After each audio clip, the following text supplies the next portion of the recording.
Eto na naman tayo sa another cooking show with Kuhang Ina at yan, kinuha niya ang kanyang mga jelly. Ayan, ang mga gelatin niya at meron siyang molder dito. Ayan, pinadaanan niya tayo ng mga sukat-sukat niya at saka mga shapes. Sige, tingnan natin at yung huli at kulay yellow ay ginadgad niya. Ayan, hinalo-halo. Ayan, at nilagay sa... Ay, Diyos ko! Tutulawin lang pala naman ang gelatin eh. Bakit naman ang dami pang prosesong pinagdaanan? Diyos ko! Ay, Diyos ko sa'yo yung paghamold mo. Ay, nako. Ayan, nilagay niya na ulit sa lagayin. Tinunaw niya ulit. Ayan, may... Diyos ko, ay di natunaw din yung heart. Diyos ko, ate, ano bang pinagagawa mo? Ayan, nilagyan. Okay, siya ngayon ay naghuhugas na. Naguhugas siya ng bigas gamit ang yelo. Diyos ko, sana tinubig mo na lang ate. At yan sinabaw na nga yung pinagugasa ng bigas doon sa ulam. Ayan. At yan hinahalo na ngayon. Hindi ko alam kung ano yung nilagay niya. Pero parang matigas sa mantika siya. Lagyan niya ang asin. Ayan. Kumuha siya ng gelatin. At ano yan? Sinira niya din. Sige. Okay. Pinaliit niya ngayon at nilagay niya sa maliliit na lagay ng plastic ng ice candy. Pinagpatong-patong niya ang magkakaibang kulay. Okay, tingnan natin kung iipit. Ibinabad sa tubig, okay? At yan na nga, tingnan natin. At ipinreaser, sige. Okay, sa may nagsasangkot siya ng mga mani, ng mga nuts.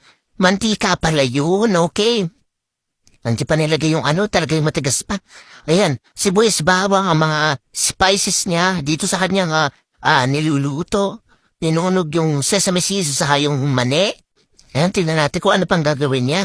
Okay, ano to? So, manilagay siya. Siguro mga pampalasa yan. Gisa-gisa naman. Gisa-gisa lang ate at kung ano namang trip yan. Okay, sinabawan niya. Kung nilagyan ng spices, ayan. May mga ulam ulit. Okay, sinabawan ulit. Okay, so ano naman kaya yun? Tapos yan, may mainit at... Ang dami nangyayari, naguguluhan ako. Naguguluhan ako sa pag-ano. Ayan, nilagyan niya ng itlog. Okay, parang suom ata to. Okay, so yan, kumuha siya.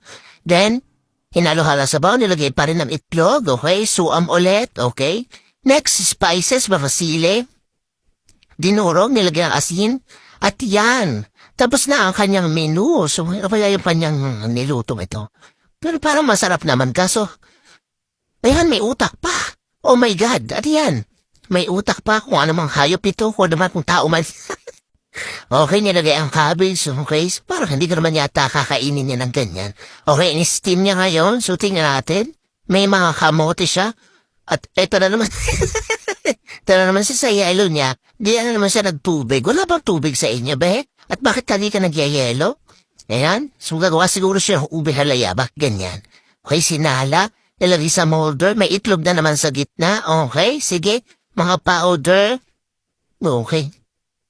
Alam mo, napapagod akong idabing to si ate kasi ang dami niyang process. Ang dami niya rin niluluto at the same time. Okay, so yung utak pinarito. Okay, sige, nilagyan ng Ano? Nilagyan ng noodles? Diyos ko, ate, ano ba yung pinagluluto mo? Naloloka ako? Sige, ikaw na bahala dyan. Hindi na kita matake, pero go lang. Pang mas